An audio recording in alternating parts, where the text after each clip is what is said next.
99% of people who start a YouTube channel quit before they ever make a dollar. Not because they lack talent, not because the algorithm hates them, they quit because nobody told them what actually separates a hobby channel from a professional one. In the next 13 minutes, I'm going to give you the real checklist, the mindset, the systems, and the numbers you actually need to hit. No fluff, no just be yourself nonsense. If you're watching this, you already know YouTube isn't a lottery ticket, it's a business, and like any business, it runs on specific learnable systems. So let's break down exactly what professional means here, and what you need to build before you can call yourself one.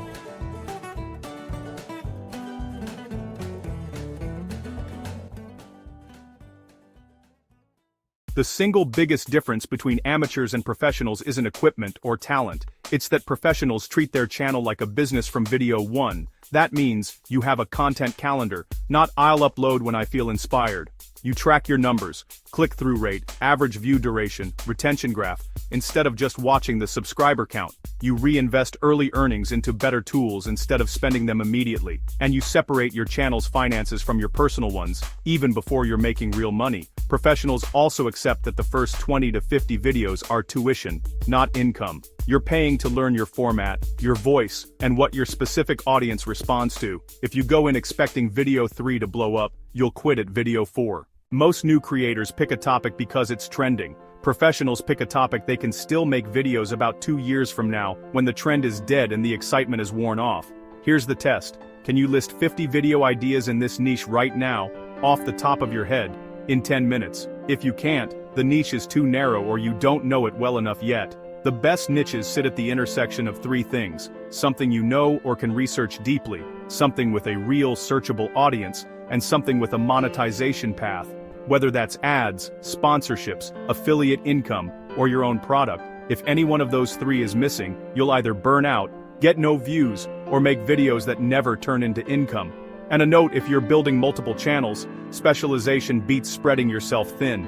A channel with one clear identity. This is the channel that explains hypothetical science scenarios, or this is the channel that teaches practical online income methods, will always outperform a channel that covers everything, because the algorithm and the audience both reward clarity. Here's something that trips people up. High production value doesn't make a video successful, but low production value can absolutely kill one. Quality is a floor you need to clear, not a competitive edge by itself. What actually matters, in order. Clear audio always beats fancy visuals. Viewers forgive average footage but not audio they have to strain to hear. A strong hook in the first 8 seconds matters more than your intro animation. Pacing and editing rhythm, cutting dead air, keeping scenes tight, matters more than expensive gear. This is genuinely good news if you're working with a smaller budget or leaning on AI-assisted production tools for footage, avatars, or B-roll. You don't need a film crew. You need clean sound, a strong first 8 seconds, and an edit that never lets the viewer get bored. Nail those 3, and average-looking footage still performs. Everyone obsesses over beating the algorithm. Professionals know the algorithm is just a mirror. It promotes whatever keeps people watching YouTube longer. So the real skill isn't gaming a system, it's engineering retention. 3 concrete things to apply to every single video. Write your title and thumbnail as a promise, then make sure the video's opening 10 seconds start delivering on that promise immediately. No long throat-clearing intro. Restructure your script so there's a small curiosity gap every 60 to 90 seconds. A reason to keep watching, not just information dumped in order. And cut anything that doesn't serve the story or the point, even if it took you an hour to film. Check your retention graph after every upload. If you see a steep drop in the first 15 seconds, your hook is weak. If you see a steady bleed throughout, your pacing is too slow. That graph is more useful than any algorithm tips video you'll ever watch, including, honestly, parts of this one. It's big C. Let's get specific because vague motivation doesn't pay bills. As of 2026, YouTube's partner program has 2 tiers. At 500 subscribers, you unlock fan funding features, things like memberships and super thanks, but not full ad revenue. At 1,000 subscribers combined with either 4,000 public watch hours in the past 12 months, or 10 million shorts views in the last 90 days, you unlock full monetization, including ads. But hitting the numbers isn't automatic approval. YouTube also reviews the overall quality and originality of your channel. Repetitive, low-effort, or clearly mass-produced content can get rejected even if your numbers qualify. So if any part of your production involves AI-generated visuals, avatars, or voice, the professional move is to add a real layer on top. Your own script, your own editing choices, your own point of view.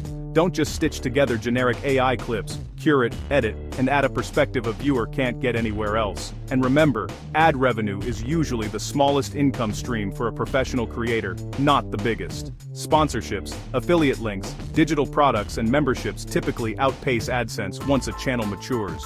Plan for that from the start, instead of waiting for it to surprise you. The creators who last aren't the most talented ones. They're the ones who built a system that doesn't depend entirely on motivation. That means a repeatable production pipeline, script, record or generate, edit, thumbnail, upload, with a checklist so nothing depends on memory. A buffer of at least 2 to 3 finished videos, so one bad week doesn't break your upload schedule. And a simple way to review performance weekly, 10 minutes looking at your last 5 videos retention and click-through rate, not endlessly refreshing analytics. Consistency beats intensity. Uploading one solid video a week for a year will outperform 10 videos in one manic month, followed by 3 months of silence, almost every time. Last thing, and it's the one people resist the most, professionals treat every video as a test, not a verdict on their worth. A video that underperforms isn't proof you should quit. It's data. What did the retention graph say? What did the click-through rate say? Adjust and make the next one better.